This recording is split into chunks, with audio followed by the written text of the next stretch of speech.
वरुण सिन्हा मेरे सहयोगी इस वक्त तमाम जानकारी के साथ एफएसएल दफ्तर के बाहर से जुड़ गए हैं। वरुण, एफएसएल की टीम ने अब तक क्या कुछ पाया है, जांच में किस तरीके से अभी भी लूप होल्स बने हुए हैं और कौन सी वो चीजें हैं जिनकी एफएसएल को तलाश इस केस में मदद दे सकती है?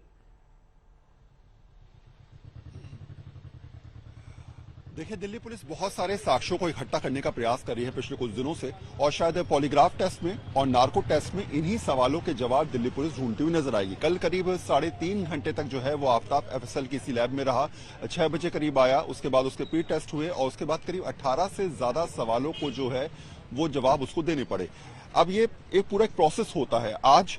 जो सवाल पूछे जाएंगे, कल के कुछ सवाल रिपीट किए जाएंगे और जहां जहां एफएसएल या दिल्ली पुलिस को लगता है कि आफ्ताब ने गलत जवाब दिए हैं, उन्हीं सवालों को आज भी पूछा जाएगा। ये प्रोसेस में ये रहता है कि जो पहला सवाल होता है वो 11वें और 21वें सवाल के रूप में दोबारा से पूछा जाएगा, जिससे कहीं ना कहीं अगर कोई भी अपराधी लगता है कि वो गलत जवाब दे रहा है तो रिपीट करने पर अगर मान लीजिए जो मस्तिष्क की रेस हैं वो ऊपर नीचे होती हैं तो समझ लिया जाता है कि कहीं ना कहीं वो जवाब से भटक रहा है या जवाब सही से नहीं दे पा रहा है, और शायद यही वजह है कि बार बार रिपीट किया जाएगा। दूसरी बात यह है कि आज जो भी पॉलीग्राफ टेस्ट में उससे सवाल पूछे जाएंगे, उनके जवाबों को ही आधार बनाकर नार्को टेस्ट में उन सवालों को प्रोसेस किया जाएगा। तो ये पूरा प्रोसेस है, लेकिन हाँ, ये जरूर है कि इन तमाम रिपोर्ट्स के आधार पर दिल्ली पुलिस अपनी इन्वेस्टिगेशन को बढ़ाएगी और ये देखेगी कि आखिर पॉलीग्राफ टेस्ट में आफ्ताब ने जितने सवालों के जवाब दिए और उसके बाद नार्को टेस्ट में उन सवालों के जवाबों को क्या रिपीट किया या फिर नहीं किया, उसी के आधार पर इन्वेस्टिगेशन को आगे बढ़ाया जाएगा। क्योंकि एक बात बहुत स्पष्ट है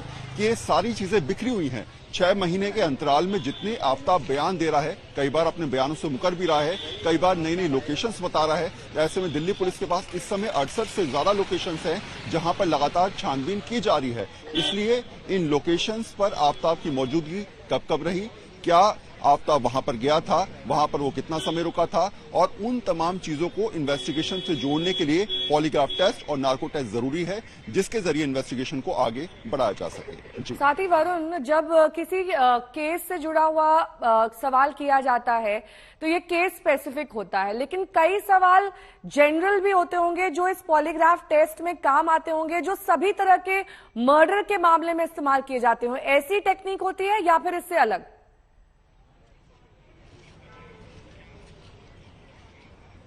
देखिए, शुरुआती दौर में थोड़ा सा मैं आपको प्रोसेस बताता हूं। पॉलीग्राफ टेस्ट में जब भी कोई आरोपी आता है और जब उससे पॉलीग्राफ टेस्ट में उससे बातें की जाती हैं तो करीब पहले उसके प्री टेस्ट किए जाते हैं, ब्लड प्रेशर और उसके जब तमाम जो टेस्ट होते हैं वो लिए जाते हैं। 20 मिनट तक जो है वो साइकोलॉजिस्ट के साथ बैठकर वो बातचीत करता है कि आखिर वो नॉर्मल है, क्या वो टेस्ट ले तैयार है, और उसके बाद प्रोसेस शुरू किया जाता है। जो सवाल होते हैं वो जो आईओ और साथ में साइकोलॉजिस्ट, एफएसएल के अधिकारी, ये मिलकर पहले तैयार कर लेते हैं, और जैसे जैसे जब बातचीत का दौर चलता है उस समय लगता है कि क्या कोई सवाल को हम ऐड ऑन कर सकते हैं, क्योंकि जिस प्रकार से जवाब आ रहे हैं उसी समय भी नए सवालों को ऐड ऑन किया जाता है। तो ये केस के ऊपर डिपेंड करता है कि जो केस है उससे जुड़े तमाम सवालों को एक के बाद एक जो है वो उनके जवाबों को निकाला जाए, और साथ साथ शुरुआती दौर में थोड़े हल्के सवाल होते हैं और जैसे 10वां या 11वां प्रश्न आना शुरू होता है, केस से जुड़े जो इंपॉर्टेंट तथ्य हैं जिनकी छानबीन लगातार दिल्ली पुलिस कर रही है, उन सवालों के जवाब को निकालने का प्रयास भी किया जाता है। जी, बहुत बहुत शुक्रिया वरुण इस तमाम जानकारी के लिए आपका।